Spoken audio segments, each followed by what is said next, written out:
The presenting sponsor of the BloodStream Podcast is Takeda. And if Natalie were here sitting next to me, she'd say, thanks, Takeda. So allow me to say, thanks, Takeda. To learn more about all the resources that Takeda has made available for the bleeding disorders community, visit bleedingdisorders.com. Again, that is bleedingdisorders.com. Hello, and welcome to the BloodStream Podcast, episode 42, November 18th, 2019. I am Patrick James Lynch, and I am flying solo this month. On this episode, Open Enrollment for 2020 healthcare coverage through the Affordable Care Act marketplace closes December 15th. Do you need to get or change your 2020 health insurance coverage? Healthcare.gov is the place for you. We're going to talk more about that during our Like segment. The Rare Disease Film Festival featured dozens and dozens of films elevating rare disease stories. We were there, and we've got audio and takeaways from only the second iteration of this powerful and, in my biased opinion, critical new conference festival hybrid. That's coming up in the comments segment. Author and advocate Cazandra Campos-MacDonald joins me for the interview segment to talk about her new book, Dear Hemophilia, as well as her podcast about being the wife of a minister. Depression takes center stage during a moment for mental health, and we've got updates on new podcasts, new programs, and ways for you to get involved in some 2020 Believe Limited stuff. All that plus Mama Sue and more coming up on this episode. Welcome to BloodStream. Yes, as always, BloodStream is packing a big lunch for you today. As mentioned, Natalie is not with me. I've been traveling for one reason, she's been on the road for another, so you'll have to go check out Meadow Nymph on Instagram if you need a Natalie fix. That's what I have to do sometimes. But as my dear friend and former Double H legendary camper Rennell would say, Patrick, the clock stops for no one. So guided by the wise words of Rennell, on to the news updates. And hey, did you hear? The long-awaited blood emoji has finally arrived.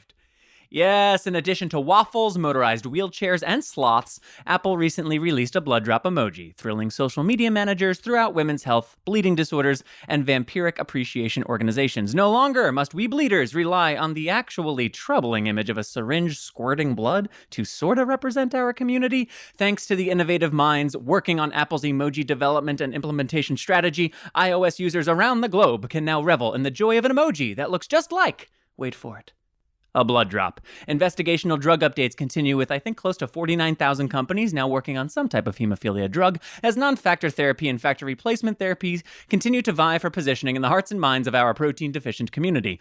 Though, whatever your treatment, chances are you're going to hear about prophylaxis, optimization, and copay accumulator adjustment programs. They haven't gone away even after Halloween.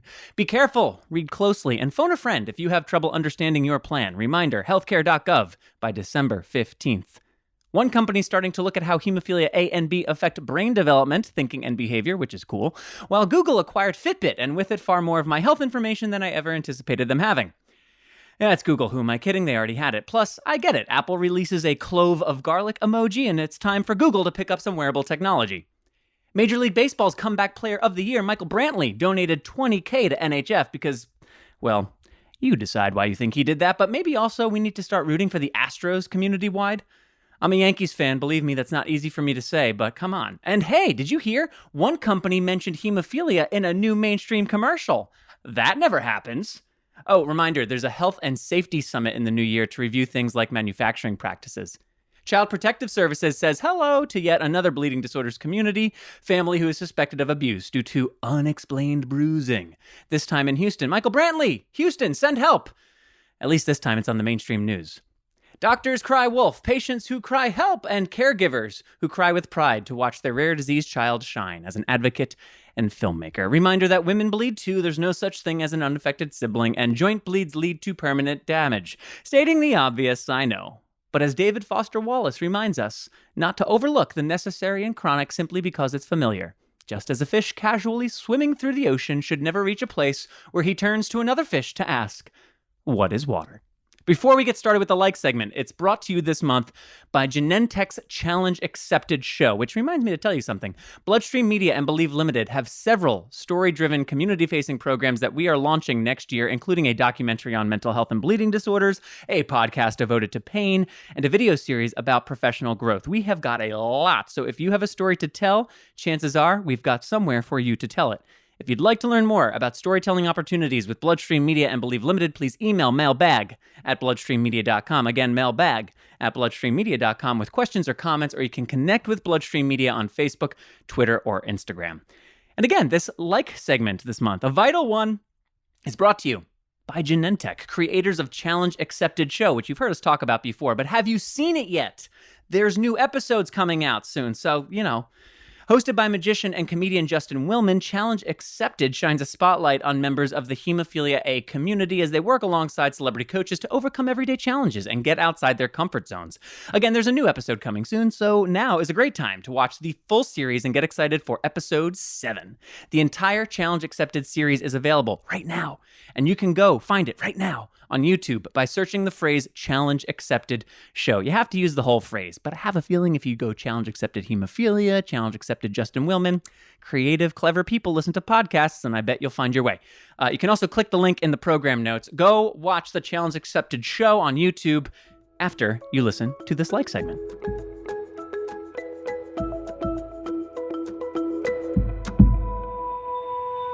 Okay, this next bit of information is not just relevant to those of you out there affected by bleeding disorders, but to everybody in the USA. It is open enrollment season. It started on November 1st, and it will end on December 15th, which means right now is the time for you to enroll in or change your 2020 Marketplace health insurance. That time is right now. Again, on December 15th, that is the last day to enroll in or change plans for 2020. For coverage starting on January 1st. So if this pertains to you, or if you're even wondering, does this affect me? Go to healthcare.gov. There's a little drop down, getting started. If it's your first time, you can create an account with them and they'll walk you through the process. If you've been there before, you can log back in, update your application, and it'll give you different plans that you can compare for 2020. And if you'd like to do none of that logging in business, but you want to see what the plans look like, you can still find links to preview 2020 plans at healthcare.gov. This is very important. Make sure if there's people in your life that you know who might be a little behind the 8 ball on this, this is the kind of thing you can't kick the deadline forward. December 15th, last and final deadline for 2020 health insurance coverage, healthcare.gov. There is also, there are resources out there from our community to help people with bleeding disorders specifically, including there's an open enrollment guide from the Hemophilia Federation of America, HFA. I will put a link to to that in the program notes, but if you also just search for the Hemophilia Federation of America's open enrollment guide, that also may give you some of the tips that you'd find helpful to navigate through the process. Don't let your health insurance, your health care coverage go. This is too important. Healthcare.gov right now, or at least by December 15th, and tell somebody else.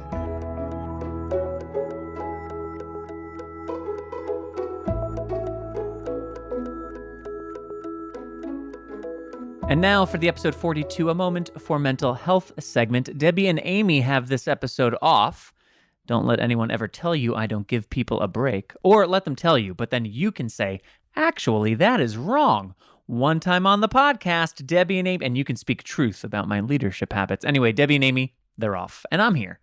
And I want to take this moment, as it were, to share not facts and resources today, but a personal account of living with and coming to terms with mental illness. This personal account was first written as a blog in May of 2018 and was written by me. It's by far the most popular page on my personal website, whether I like that or not. And what that tells me is more than anything, just how hungry we all are for personal, relatable, honest accounts of struggling with mental illness in all its forms. So, given the reins on this segment today, I thought I would share that blog with you all here, and I hope it helps. This was originally written on May 19th, 2018, titled, Okay, I'll Admit It, I'm Depressed. I first used the D word around Thanksgiving of 2016. I'd once again been experiencing something of a crisis, silently, that came to a head during concentrated holiday time. I couldn't hide it anymore, and it was time to let my wife and my mother into my experience. It was scary, speaking those words out loud for the first time. I think I'm depressed, and I think I've been this way for a long time. After the holidays and a lot of talk with my family, I started therapy. Identifying unprocessed or incompletely processed trauma, personality traits, habits, and other behavioral patterns connected to feelings of hopelessness, sadness, or overwhelming circumstances, disentangling my emotions and methodically breaking down my backstory in search of clues, then identifying how these emotions and sensations translate into destructive or self-destructive behaviors if not managed effectively. Therapy, along with more open conversations with my wife, were helping. I could see how the work was benefiting me and how the routine kept me more grounded. But of course, life doesn't conveniently rearrange itself to adapt to your health challenges, and 2017 was an enormous year for me. I spent more than half of it on the road, directed my first feature documentary, and got married. Believe Limited, my company, also continued to grow, adding new projects and new partnerships, and with them, more responsibilities.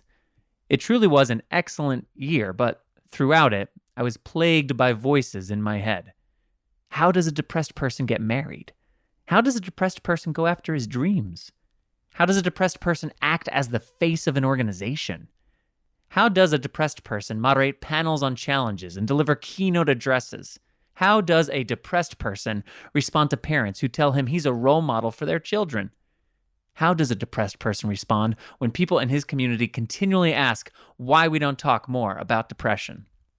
What I've learned is that a depressed person, or at least this sometimes depressed person, is extraordinarily functional. I'm lucky that way. I've always had an ability to rise to the occasion or meet the moment regardless. No sleep? No problem. Physical pain? I can handle it.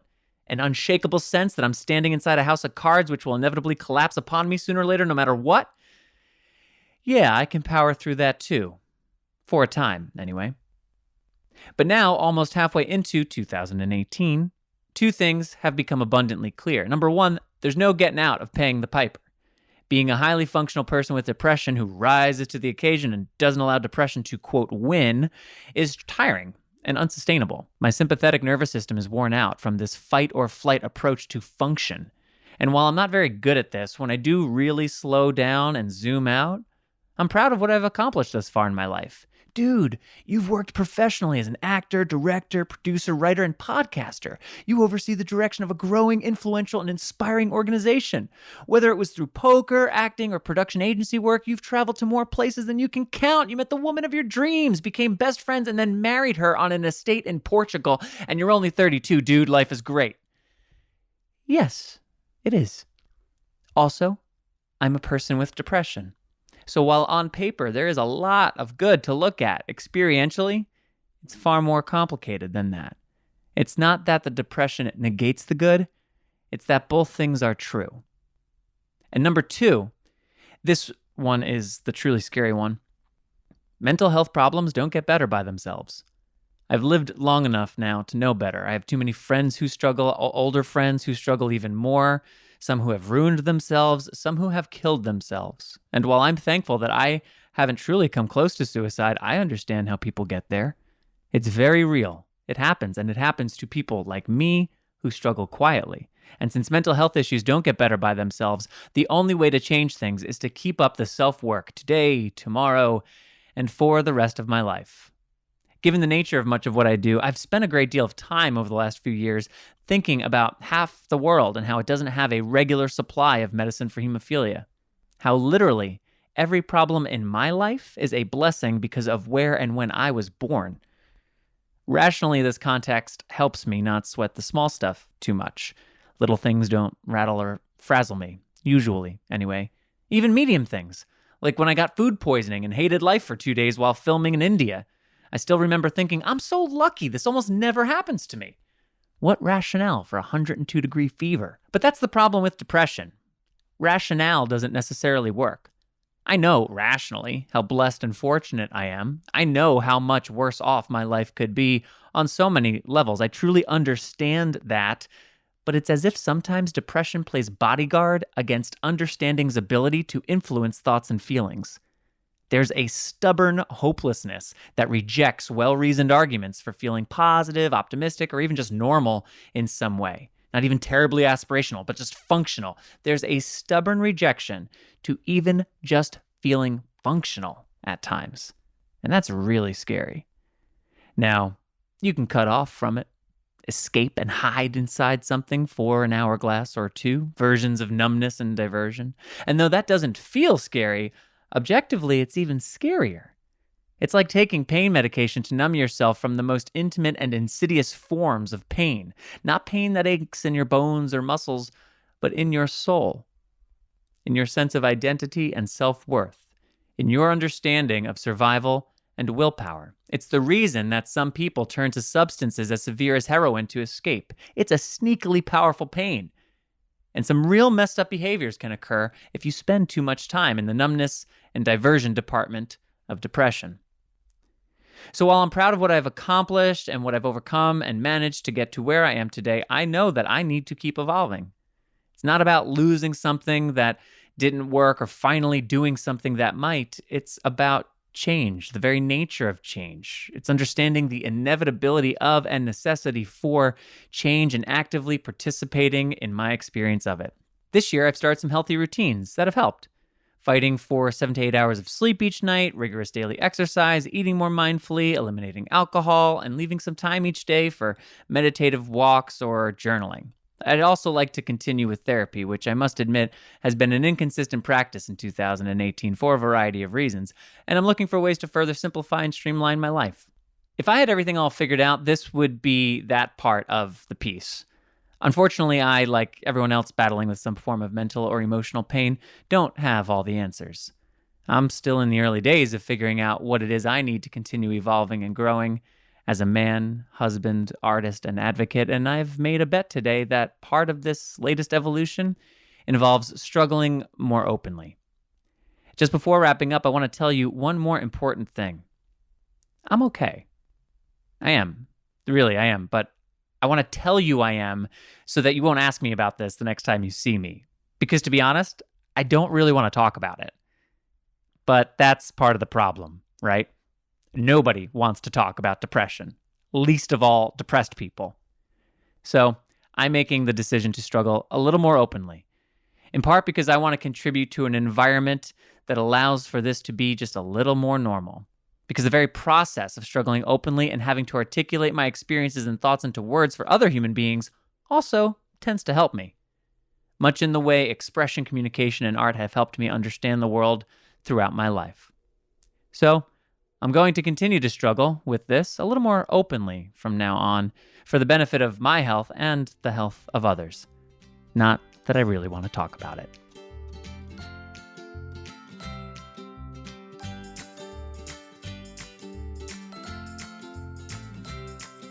Thank you, and if you would like to read that blog, you will find it on the blog page at patrickjameslynch.com. There'll be a link in the program notes to that, as well as to this, the Mental Health Resource Guide for the Bleeding Disorders Community, an excellent resource produced by Mental Health Matters 2.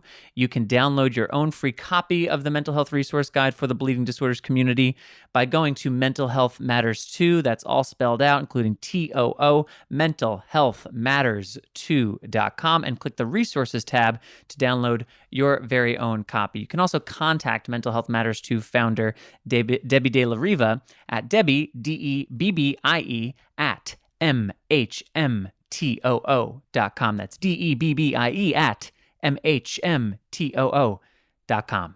Takeda.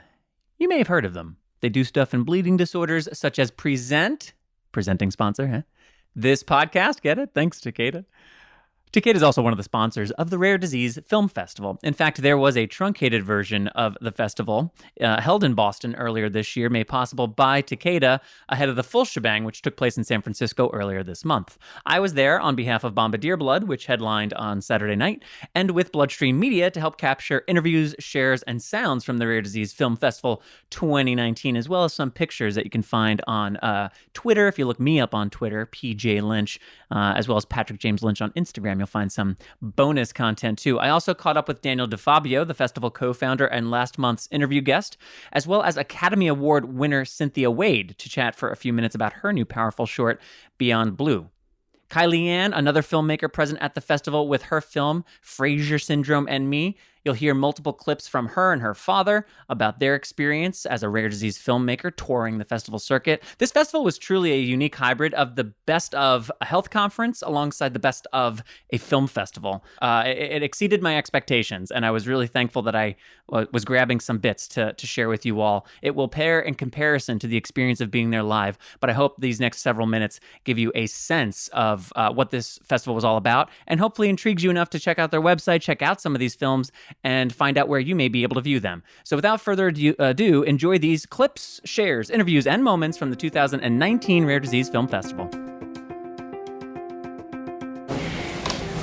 It has been the most intense part of this 24-year journey, has been the last 2 years of this clinical trial, but it has been the most rewarding to just walk through with these families and see the miracles, honestly. And so what we're seeing happening with gene therapy really gives so much hope for so many indications. It's really, truly has been the most rewarding part of this journey.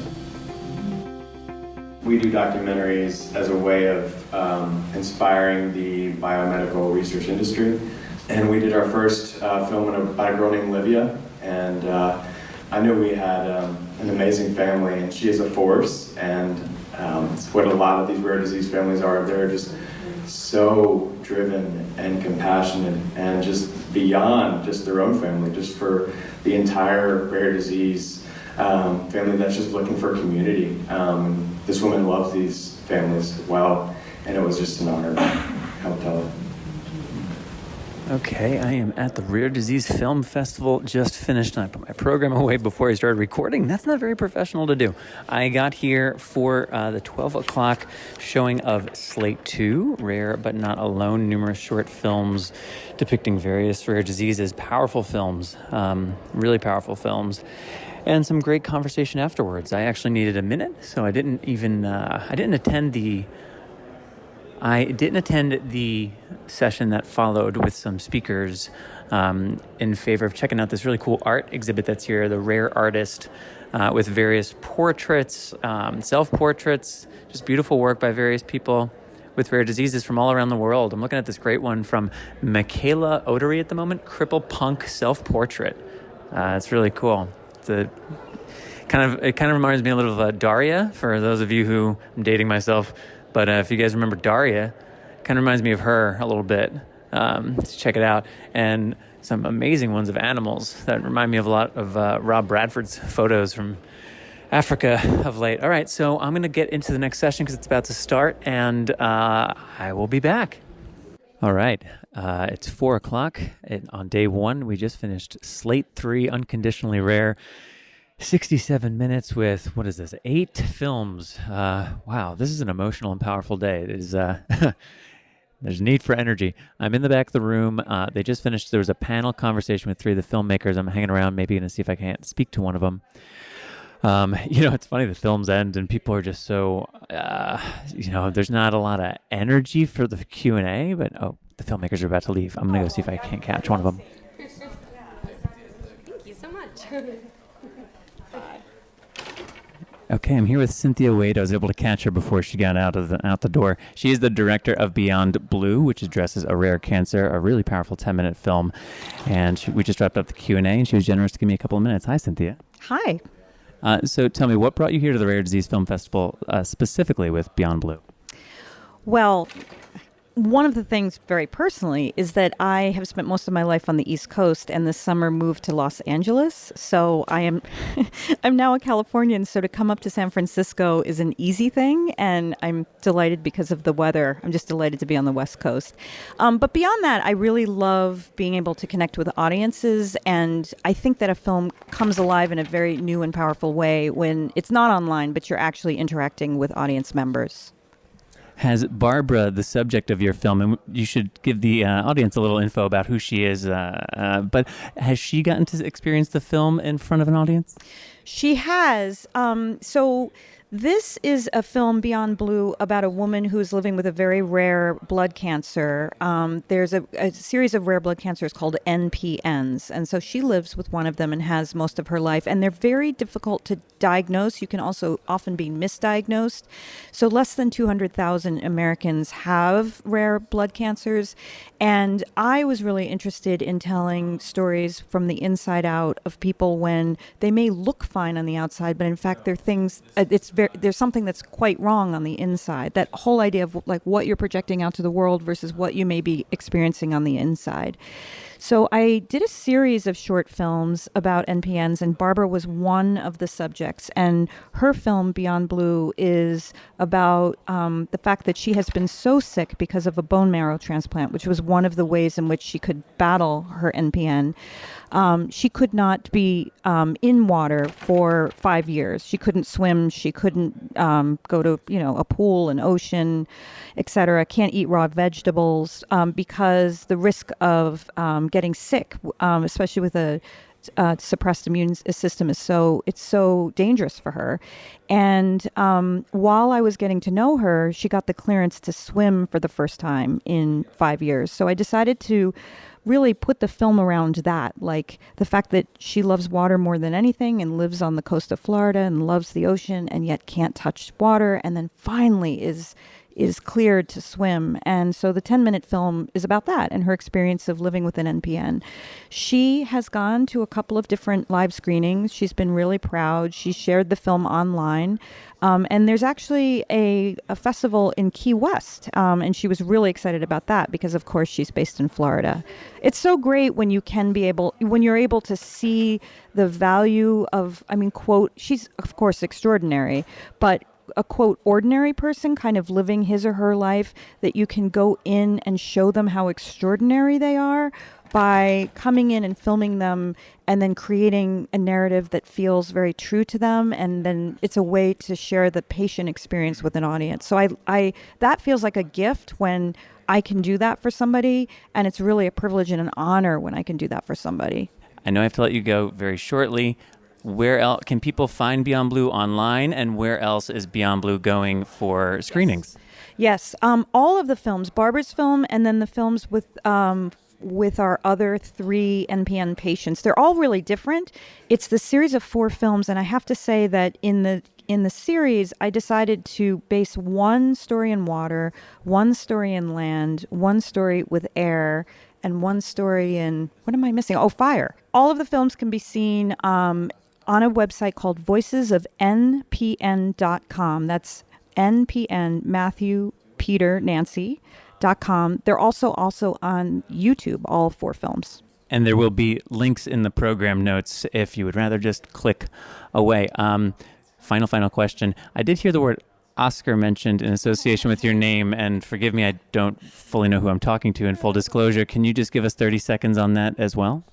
Yes. In 2008, I won an Academy Award for a short documentary called Freeheld, which was about a dying policewoman's fight to leave her pension to her female life partner. And I ended up sleeping on their couch and filming them in their house as they fought this internationally watched battle.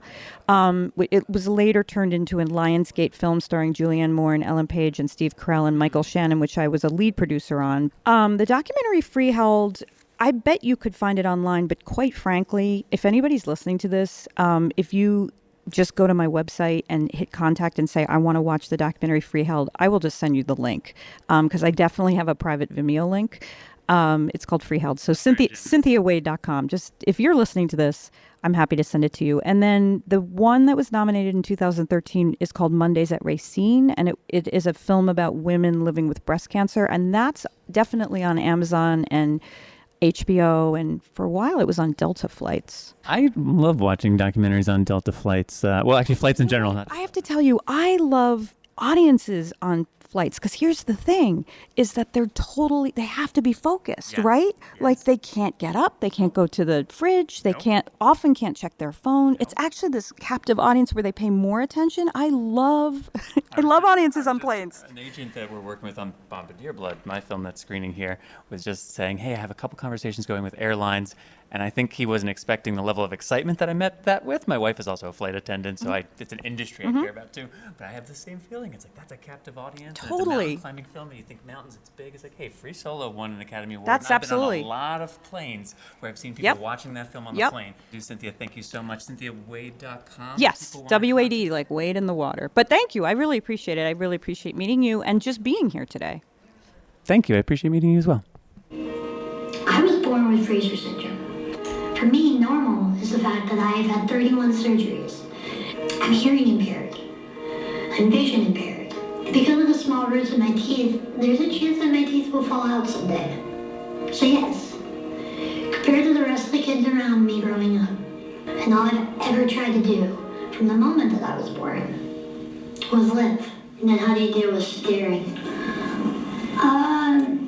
It can be quite difficult. Yeah, I used to like look back at, why are you staring at me, like stuff like that. But now I'm just like, I just ignore it. If they stare at me, then I just go off with my friends. And for a lot of kids, they just kind of accept it. He has had kids that don't and are. He's branded the monster. Yeah. My life wasn't normal, but it was my life. Carmichael from the film One Shot to Live. I don't know, is there anyone else with you, Brendan? Is this? Oh, yes. Oh, come on up. Come on up. Oh, you want to come up too? Come on. Oh, you're filming. Okay. So I'm going to turn the mic over, and this is a beautiful free-for-all. So if somebody wants to launch the first question, there we go. We're really, really close, and we've got our structure, we've got our executive producers here that have been incredible, and so we're going to be launching hopefully before the end of the year. But all of that will come out on our Instagram and Facebook pages. You can follow us there. One Shot to Live on the things. Cool. Thank you. Absolutely. I have a question for Kylie. Yes. Is Fraser syndrome more prevalent in females? Because your movie had a predominance. Yeah, that's always the first question. It is, for some reason, I was able to find more women, but there are a lot of male cases as well. It's just the people I was able to find in Europe at that small amount of time were just so happened to all be female. But it's in both. Question for you as well. There was a mention of like, we're in this for our kids, but I was really struck that in your film, you paid such homage to the parents and the families and the connections they were able to make through all of this. And that empathy, was that always a part of the plan, or did you watch that in real time and kind of see that as a filmmaker? And No, definitely. I hate saying this, but I went into it very naively, thinking like this was going to be this amazingly new experience for me and people with Fraser syndrome, and we were going to be able to connect on a level. And I didn't even think about my parents. I was glad that they were there, but I was like, muling the luggage. They had done. It's affected them a lot, almost more than it affected me. I've just lived. My parents had to change my tube that was falling out because of my urinary stuff. Like, they had to do way more than I had to. And there was a real eye-opener.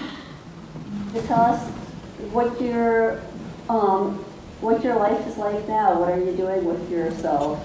Well, currently, this is taking up my whole life. And happily, very happily, I am traveling around the world with the film. I just got back from London, where actually 3 of the interviews were shot, and they got to see the film on a big screen for the first time, which was amazing. We actually had 5 people with Fraser syndrome in one room, which is the first time I've ever heard of that ever happening, which was very surreal. So I'm doing that, and now I'm working on making this a feature. because I plan on telling this story for the rest of my life. I want to make it longer. This was my graduating piece from film school, and it was only able to be 20 minutes because of that.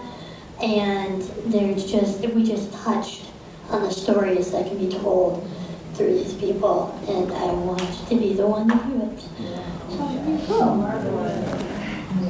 I mean, all those film festivals I cry when I heard film plays, I've cried at every one I've seen here today, and this is just an amazing feel to this festival, just being in this room with you people and just sharing our stories, and it's really amazing. So, Bo, thank you for doing this. This is incredible, and you know, I'm glad I'm in this room with you people, so it's pretty special. We don't want to wait 2 more years, though. When I emailed Bo early on, I told him, I was like, hey, we won't have the first episode finished, but I could do a behind the scenes piece. We just want to be involved. And he said, I'll never forget in the email, he said, that's fine. We just want to encourage people to tell stories. And to what you're talking about, the way that hate is squashed is with people hearing incredible stories, because stories, more so than anything else, have the power to motivate and to change people's perspective. And so if you are here and have a story to tell and are hesitant to tell it, do it. I am so inspired every day by stories, so you don't know who you could be inspiring with your story. So.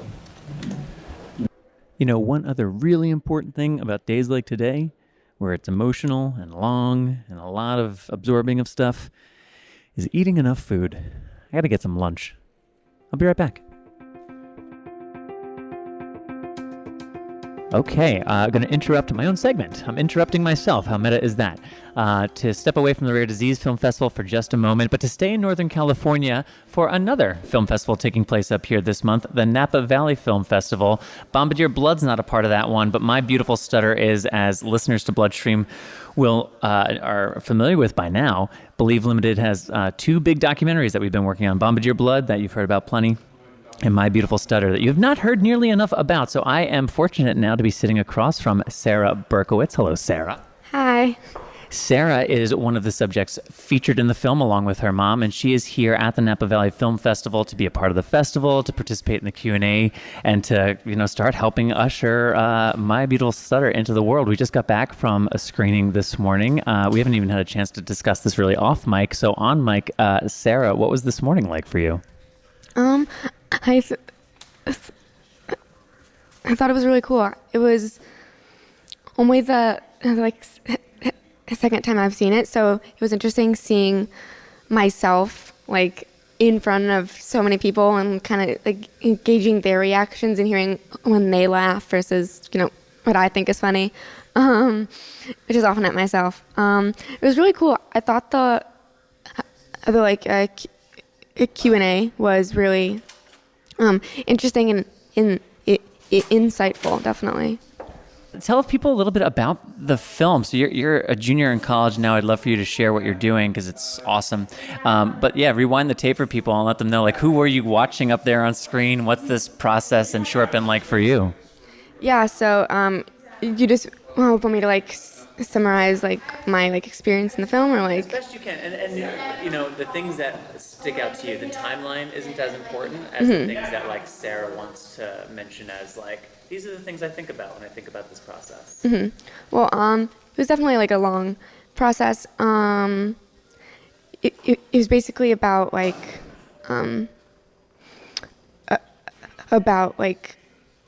say the Stuttering Association for the Young, and then how it has helped not bring people together. About how Say has helped bring different young people together from all these different walks of life, and their different experiences with stuttering. And yeah, it was great. It was crazy to see myself from so many years ago, because I feel I've changed so much. And I was watching some of those segments, but some of them are the same in different ways. So at one point I think in there, like I said, I was worried about like getting married and having kids. And then it was because like I was worried about my speech and passing on those genes. But now I'm just don't want to deal with like adult stuff. You know, this is already too much. Like, give me a break. But yeah. That sounds very typical and normal. And what are you doing now? What are you doing in college? So I'm a junior at the University of Iowa, and I have a major in social justice and then double minors in American Sign Language and then rhetoric and persuasion. And I'm on a pre-law track, which basically means that like I'll be in school forever. But I really like it. I want to be a lawyer and do human rights, human trafficking, immigration type of work. And yeah, I like my school. And why is that the kind of work that interests you? You know, I was actually thinking about this the other day when I was writing this scholarship application. I think it all kind of ties back to like people without a voice and people who don't have a way to communicate for themselves. And so when you think about, you know, people who stutter and then all these other different populations like refugees, it's struggling to like find a voice in this big society. So I think that's what I want to do. That's awesome. And as my beautiful stutter is going through all these dozens and dozens of festival screenings, school and community screenings. By the way, PSA, you can request a screening. If you go to mybeautifulstutter.com and click host a screening, you can see Sarah's story unfold before your very eyes, along with her friendship to Emily, who I'm curious to ask you a little bit more about off mic, because they don't know who Emily is. But tell people what you hope the film can accomplish. What are you hoping this will change for people who stutter? Will change, like, what do you hope for this film to accomplish? I hope that this film reaches more than just the like stuttering community, and I hope it can kind of spread this overall message of just trying to understand different people in different situations, and just trying to step into their shoes, because you really don't know what it's like. And so as a final thought, because people generally don't know what it's like to live with a stutter, what is one thing that you could offer people without a stutter, something that they should know, one thing that might make people who do stutters' lives a little bit easier? Give us the time to talk. Don't try to finish our words. It's really annoying. Especially like if someone gets it wrong and then you're like, no, that's actually not at all what I was trying to say, except now I have to spend time trying to say why that was wrong. You know, just we will get there eventually, and we will appreciate it when you wait for us. Well, I appreciate you giving us a few minutes and sharing a bit of your story with this audience and being so open at such a young age, from being a young teenager, to be a part of this film and help share your story and your vulnerability for the betterment of the larger community of people who stutter. So I applaud you for that. I appreciate you for that. And thanks for coming on. Thank you so much. Walking around now outside of the campus and outside the conference center, looking for a little bit of food, but unsuccessful. One thing about being on a campus, a lot of things are not quite fully active on the weekend. Although there's a lot of people around, but none of them do seem to have coffee cups. Somebody's eating. Weird. Although other than this experience, I will say I have found in general that San Francisco has been a much more pleasant pedestrian city for me on this trip. So in addition to all the great filmmaking and rare disease stuff, I am grateful for this opportunity to increase my fondness of San Francisco. So there you go. A little unintended good coming out of the festival as well, just based on location. Okay, they're really handy and they're very cheap. Prosumer technology, it goes a very long way. Hi. Hi, I'm with Daniel DeFabio. You remember him from the previous episode, one of the co-founders of the Rare Disease Film Festival. How are you, Daniel? Other than a little tired, good. It's also energizing too. It's overwhelming, but it's re-energizes you for sure. Like you any big project, you start to wonder, like, am I going to make it? And then everybody comes alive for this, so it makes it all feel worthwhile, you know. One of the filmmakers in the last session also just talked about how when you get to screen your films in front of a live audience, it's a new experience with the film. It's something special. The film is the film. It's not theater, but in a way it's the it is. It's a movie theater. It's the theatrical experience of being with other people and hearing the laughs and hearing all the sniffles. My God, all the sniffles. Thank God there were tissues in the bag that you gave the filmmakers. What was it like, speaking of filmmakers, for you as a filmmaker to see your film in front of an audience today? It's always, I think, you're always self-critical. So I'm always like, oh, the preceding film was so much better than mine. Do I stand up? Is it good enough? But so that's like on a filmmaker professionalism level. But on the content, it's the message is important, and to see people, something like you said, sometimes you hear people sort of gasp or take a big breath or nudge somebody and you don't get that if you watch it alone. Right. You don't get that if they watch it alone at home. So that communal experience, I'm glad the other filmmakers felt that way too, that it brings it alive for them too, not just for the audience, Has there been anything unexpected about today so far? I should say, as we record this, it's approaching, nearing on 5 o'clock on Saturday. Anything unexpected? It seems like things are going really well, and like the schedule, good job. You're keeping everybody moving. Most things are going very well. One disappointment, we had a rare disease comedian for both days, and so she's not here today after all. She's going to be performing tomorrow. I was really looking forward to that. I think most people have never heard that there is a rare disease comedian. And with a load of sort of heavy emotional films, it might have been a welcome relief, but we'll get to that tomorrow. And we almost if you saw our zebra mascot walking around. I got a photo with the zebra mascot. Yeah, I didn't just see him, we bonded. That nearly went bad, because that was a costume ordered from China, and I had no idea how long it would take to ship. It took over a month to ship, and this is Saturday. As of Monday, it wasn't in America yet. Tuesday, it was in Los Angeles. I'm like, okay, Los Angeles to San Francisco, we might just make it, and we did. Wow. I mean, that's how it always happens, just barely. So what is still to come? What's the rest of today look like? What does Sunday look like? And what in particular is on your mind at this point in the festival? Where are you as a founder and as a parent? And I mean, you have so many hats, so many of the hats that people wear here you have. Where's your head at? Yeah, so yet to come today, one is your film, and that's so that was not my intent. That was not me trying to bait you into that. No, but it is. We end the day with, most of our films are shorts and slates of shorts, and then at the end of the day we have both Bombardier Blood as its own standalone feature length, and then Our Friend John in the other hall at the same time, a feature length.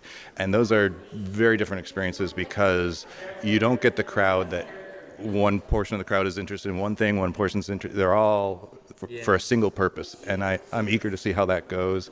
And then tomorrow there's a slate that I hope goes over well. It's leaving all the documentaries out of it, and it's only the films that are narratives or fictional or fantasy or animated, so that if anybody was feeling overwhelmed by documentaries, that's their refuge, right?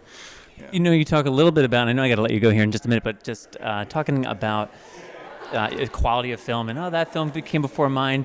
One of the things that has stood out to me is the programming, the order of the films, and there does seem, I'm sure there is intentionality behind it all, but the programming, the design elements of the conference, the branding, all the little things that really crystallize this as a true branded experience for a new kind of community with new concentric circles.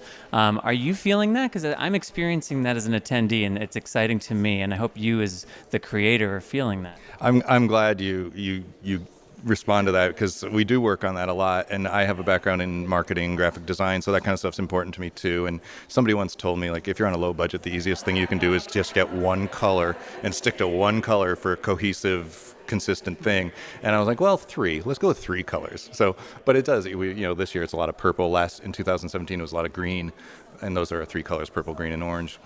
But yeah, in terms of sort of the programming, the slates, and it's a little trickier to get a balance when so many of yours are documentaries, and they're a little bit downbeat, or heavy. And so to work against that as much as possible, I tried to, on every slate, to have a non-documentary in the mix. So there'd be a little bit of a change up. And then also just, is this a more epic film, or is this a little more small, intimate film?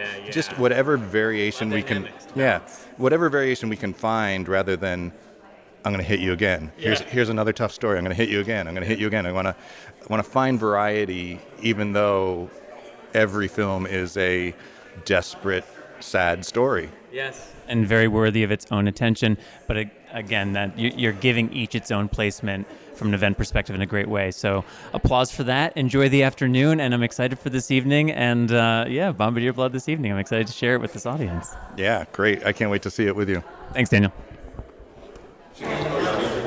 Wait, Josh, what did you say? I didn't get the gum.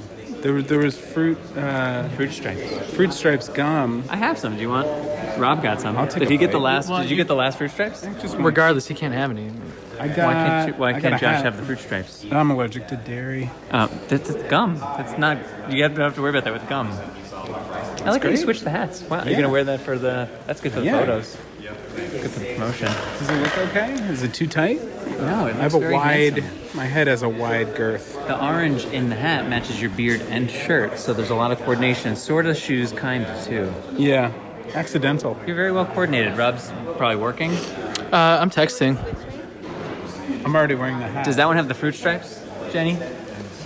Jenny doesn't know what's happening, so she's not going to participate in the podcast because I just stuck a thing in front of her. Are you sure? I got the fruit Thank you very much. I dug that out. God. Hey, look at you. You made Tattoos friends. inside. He so wasn't you could lying. Probably keep those Thank too, you I bet. so much. Josh is a cinematographer. I have a question for you, Josh. I actually don't know that you and I have actually talked about this in a meaningful way. You couldn't be, like me, we weren't on Everest, but still, you want to set the vision, you want to articulate what you have in your head as a cinematographer. What was that process like, and were there any curveballs or particularly interesting, just anything that stands out to you from that process? We watched a lot of TV. Rob and I watched pretty much everything that has ever been filmed about Everest and came up with our own ideas of what we thought it was going to be like based off of that. Finally, Rob came up with luckily a flawless plan. We didn't know it was flawless when we made it, but to just have tons of batteries and wires hooked up to GoPros and to wire Chris up and tell him what not to do, like don't look at your feet the whole time, and filming as much as he could, while spending how many days? The whole thing it was 62, including the hike up and everything was 62 days. And I think the most rewarding thing about handing it off to Rob was that morning where I got a text message that was a screen capture from the summit of Everest, and it was crystal clear, and Rob was like, the whole thing's clear. He made it and we shot it. I don't know how, but he made it up Everest and we have footage of it now. Yeah. What was it like for you? Well, thank you. It's not me. It's Chris. Those are his shoes. Actually, I can't take credit for those shoes or those shots. The filming, the stuff that you're seeing up there on the up on the mountain, those beautiful shots is either done by cameras that I fixed to Chris, so I'll take that credit, or by one of the two climbing Sherpas that are with him. These guides that are just beasts of human beings. They're incredibly strong and incredibly smart, and are one of them was up there without oxygen and filming this, and was able to stay coherent and was. You didn't use oxygen? For the most part, no. All right, recording this Sunday morning from the hotel. Wow, yesterday was something. 25 films across about 9 hours. Spoiler alert, one of them was Bombardier Blood. The last one, when I didn't have much left, which was okay, because I know that film pretty well. What a day, though. I mean, the number of films and filmmakers who presented, it was so inspiring. And I'm just blown away by what Bo and Daniel have taken the time to really thoughtfully curate and organize. It was truly one of the most special days that I have experienced as an advocate and a filmmaker alike. And we had films that were looking at we had, you heard a little bit about Fraser syndrome earlier, USP7, Tay-Sachs disease, rare cancers.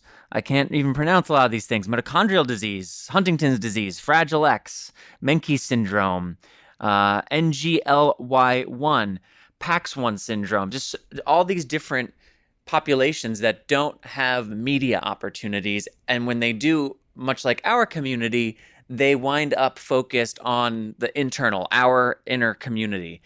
We have a tough time getting accurate, empathy-driving media into the mainstream, into the bloodstream of culture, and that's hopefully what the Rare Disease Film Festival can do. It's only a matter of time, in my belief, that something like this could launch a film that goes on to make waves in the general public and help put this festival on a whole nother platform. It's only its second incarnation, and it's already off to a great start in bringing together experts, specialists, clinicians, advocates, and filmmakers and storytellers. So I'd say Bo and Daniel are certainly off to an amazing start. I am honored to have been a part of it. I'm glad to have been able to share it with Rob and Josh, to be able to talk to about our film together in front of a nice, diverse audience, and to have met a few new hemophilia families as well through the experience. So very happy about that too. Going to take a short break, and we'll be right back with my interview with hemophilia community member Cazandra Campos-MacDonald.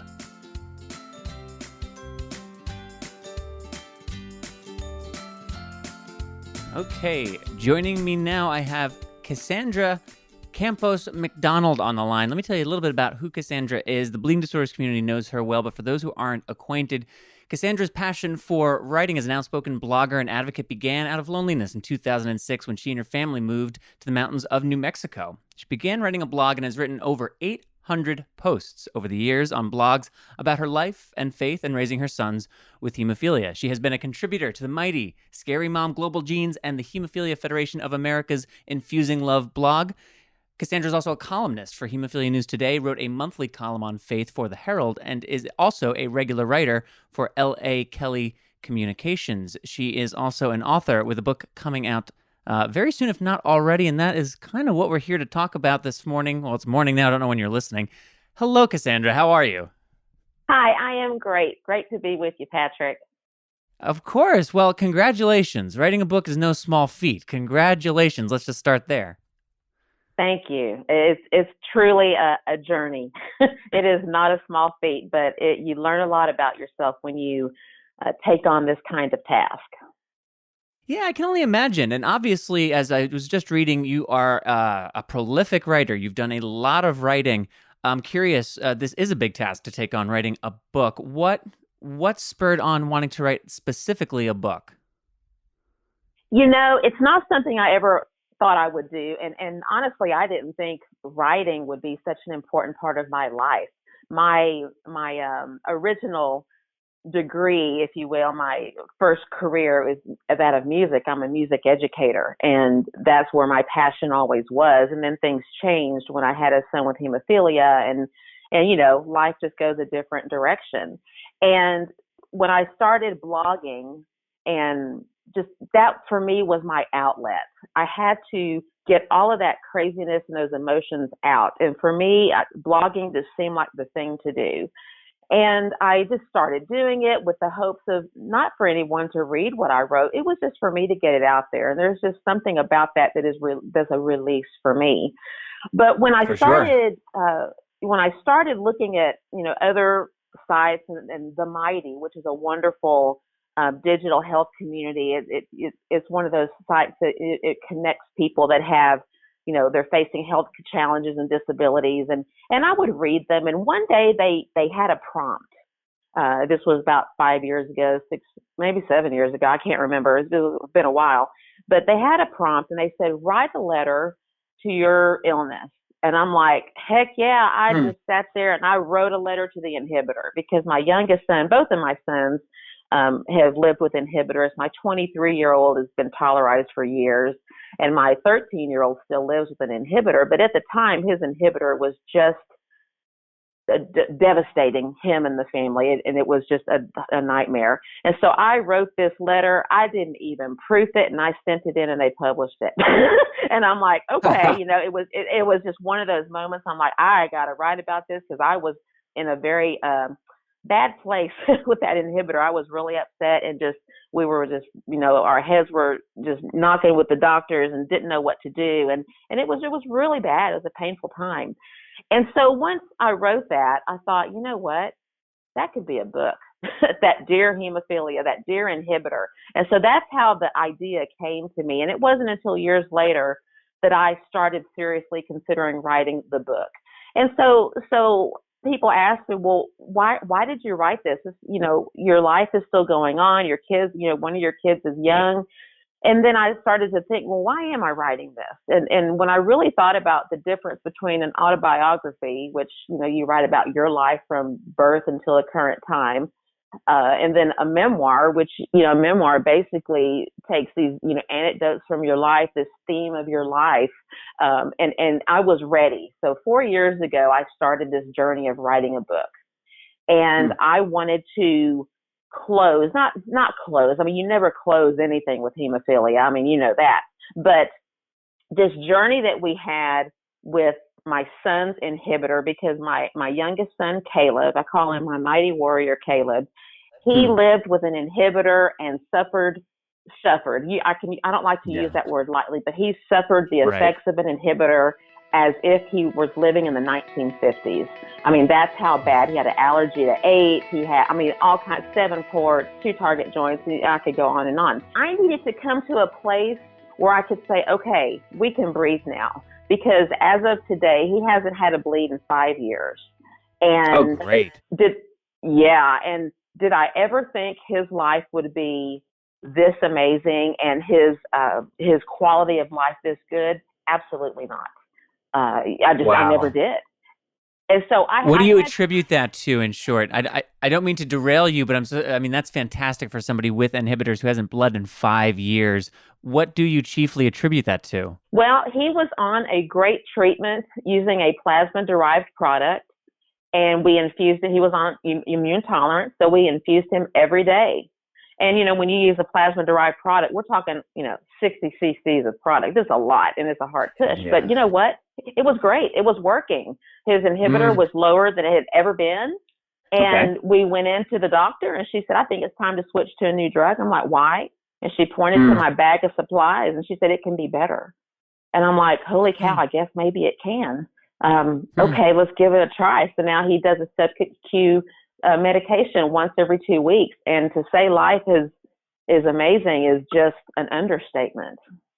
That's fantastic. Fantastic to hear. And again, didn't mean to derail where you were going, but just couldn't let that go without asking for a little clarity, because that's wonderful to hear. Yeah.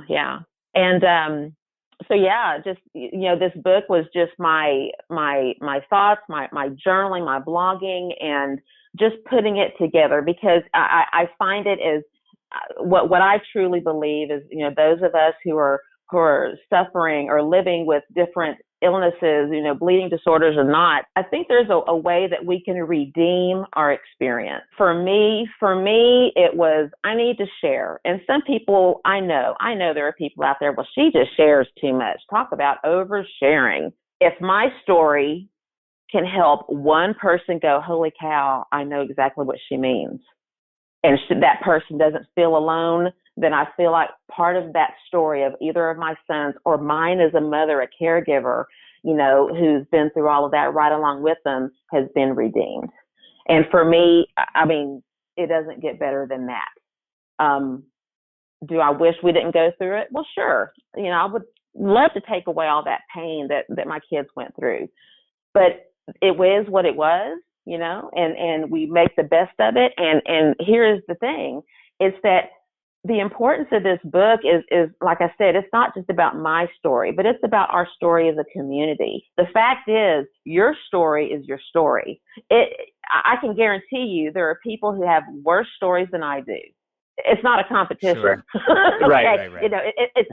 It's not a competition whose story is worse, because there's always somebody in a worse place than you. But the thing is, if you're sitting at a table with people and somebody says something and you're like, oh my gosh, that's me. Yeah. Then they just shared their power of their story, made an impact on somebody that they never would have reached before. So that is my message, is that we've got to share our stories. we need to not be afraid to share and talk to each other and be in connection and be in community with one another. So the book is called Dear Hemophilia, Finding Hope Through Chronic Illness. And there is an available, I see here I'm on Cassandra's website, Cazandra C.MacDonald, and it's Cassandra with a Z, Cazandra C.MacDonald.com. You can also Google her. Just make sure you go to the website that has the C in the middle. And there is a spot there where you can enter your name and email address for information when the book is available for purchase. Is that the best place people can go, or is there somewhere else people should go for information about the book? They can sign up. I'm going to start a monthly e-newsletter that'll go out. Hopefully this month will be the first one, and they can get information on purchasing the book, but it will be on Amazon hopefully within the next 2 to 3 weeks, just waiting on the last hard copy to come in and make sure we're good to go. And I took a new approach with this, and I wrote a letter at the beginning of every chapter. There's a little short letter to hemophilia, and I end each chapter with what I have learned, what I wished I would have known, and so that's just the format of the book. And it was a really intriguing way for me to go through and remember and learn a little bit more about myself, because we tend to forget those bad things and those horrible times. We sort of put them away. But yeah, it's been a great journey. If you put them away, those stories don't get to shine, right? That power of those stories doesn't get to move forward. So it's important to be told. So again, it's Dear Hemophilia, Finding Hope Through Chronic Illness. If you go to CazandraCMacDonald.com, you can enter your name and email there for more information. It will be available on Amazon. It sounds like by the end of November at the latest, so you can check there directly if you would like. I'd also recommend checking out Cassandra's website. You can see a little more about what she does. She's also a speaker and a podcaster. Tell us a little bit about your podcast. Well, it's very different, and I am not nearly as professional as maybe your podcasts are, Patrick. But everything I know about podcasting, I learned from YouTube. I do a podcast. The other part of my life, my husband is a United Methodist pastor, and I'm a seminary student. So our faith life is very important to us. I started this podcast called The Fish Bowl because that's kind of what you feel like when you're a clergy family. You let everybody's watching you, but it really reaches more than just clergy spouses. It reaches all people who are active in ministry or in their organizations or nonprofits. I'm really hoping to get some nonprofit people on the podcast, that when we're always in the public eye and being watched, what that is like. So that's my podcast. It's been going for a little while, once a month kind of episode thing, but yeah, it's been fun and really interesting. And again, it's another way that people share their story. So check out Cassandra's podcast as well. And again, Dear Hemophilia will be out very soon. Thanks so much for coming on today, and good luck. This is really exciting. I'm excited to follow along, and we'll be sure to share when there's social media posts once it is in fact launched. Well, thank you. I enjoyed it.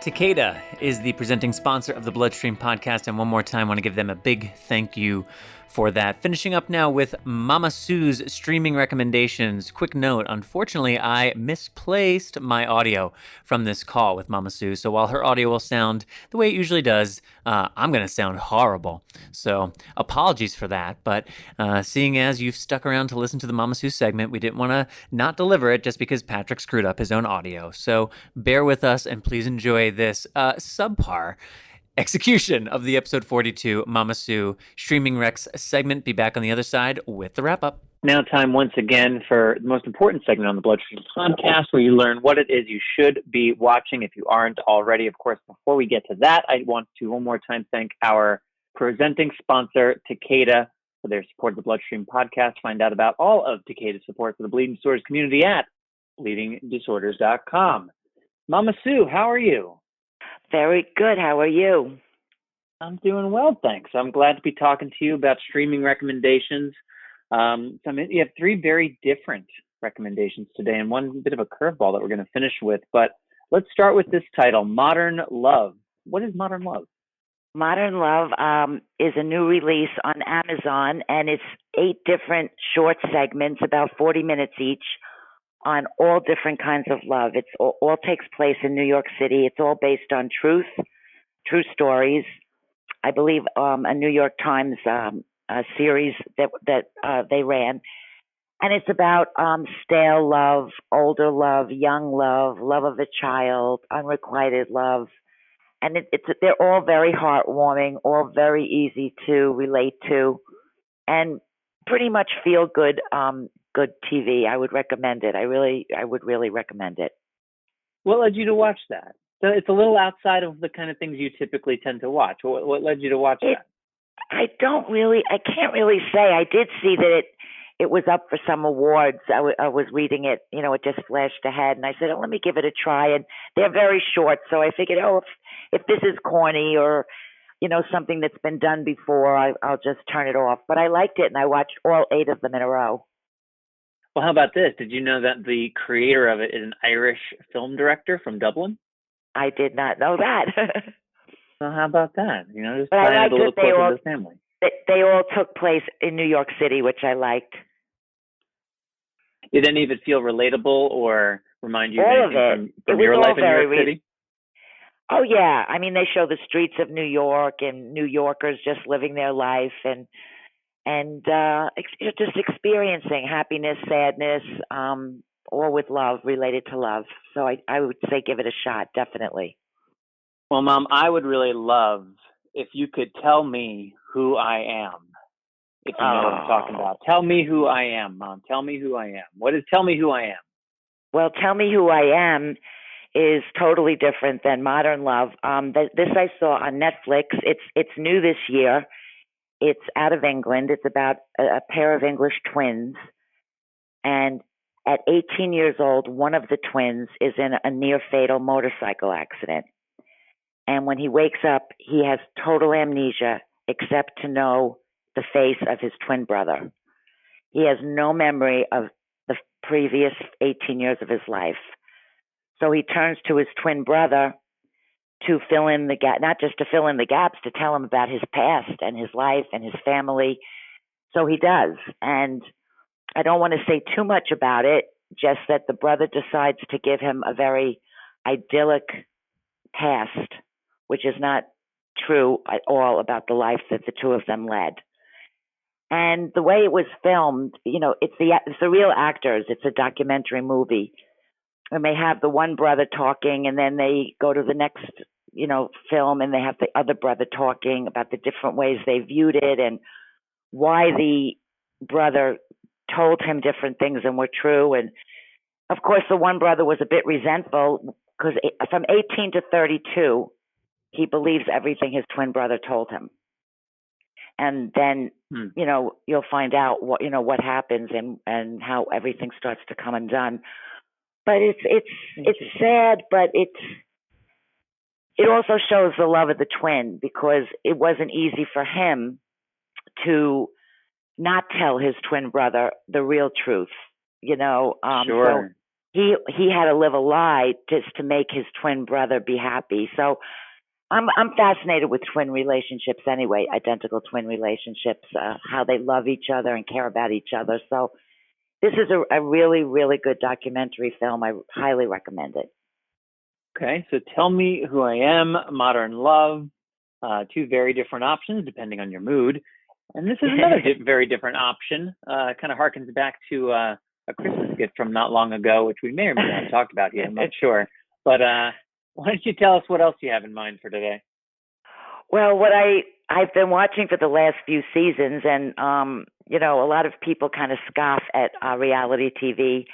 I've been watching 90 Day Fiancé, and if anyone's interested, November 3rd, they just started a whole new season of it. You can catch up and watch it.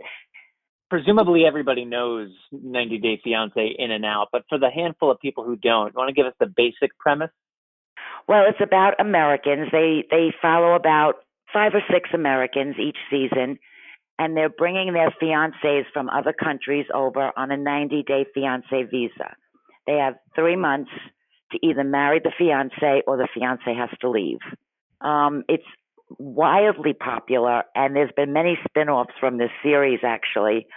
90 Day Fiancé the other way, where the American, for one reason or another, goes to the fiancé's home country. And then they have 90 Day Fiancé before the 90 days, when the American has to go. Apparently you have to prove you've met this person and lived and know them well in their own country. But this is the original that's on right now, 90 Day Fiancé. And some of them are successful. You do hear afterwards that they were successful. The majority of them are not successful for one reason or another.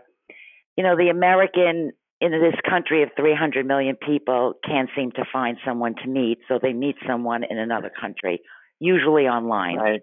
Right. And the ones from the other country, usually, not every single one, but usually are coming from desperate poverty, desperate countries, and they just will put up with some very strange Americans or strange situations, or some of them are users.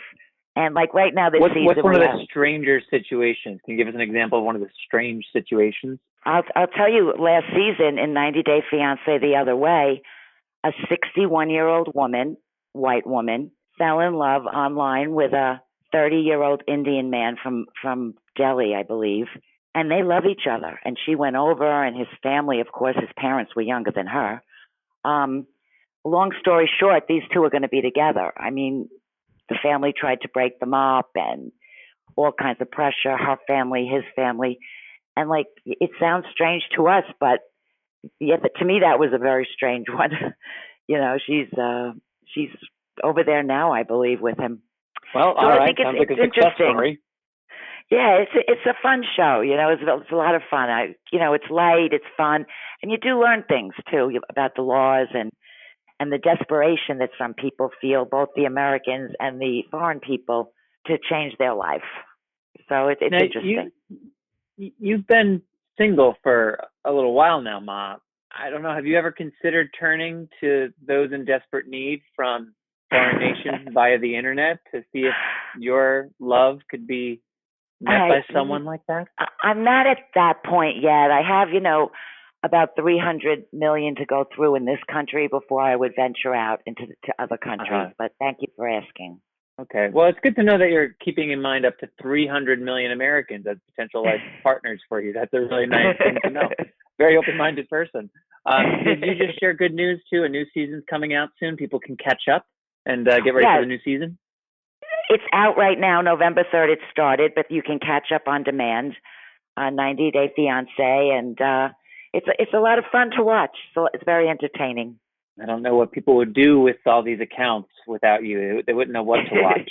By the way, Patrick, that's on TLC. TLC, gotcha. So 90 Day Fiance on TLC. Yes.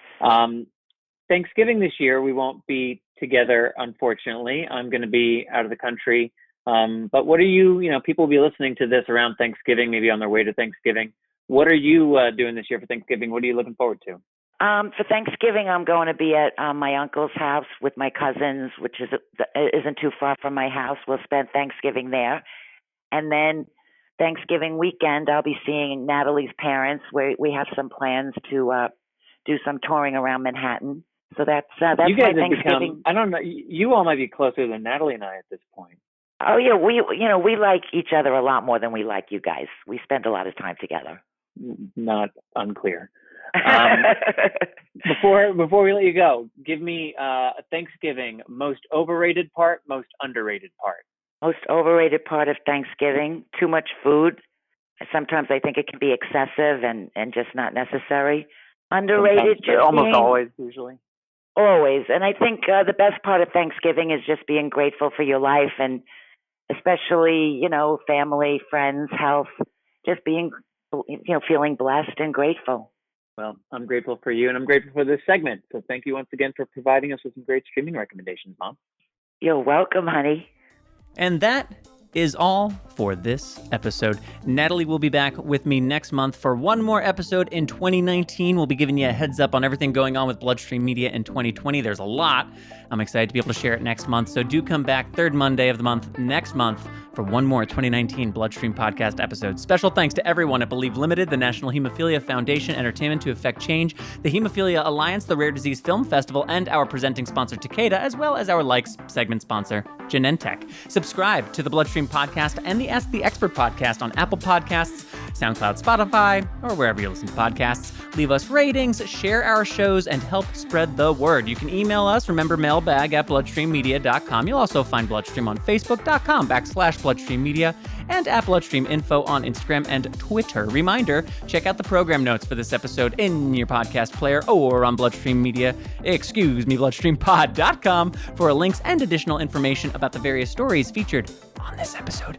My name is Patrick James Lynch, and until next time, take self-care of yourself. Bye, everybody.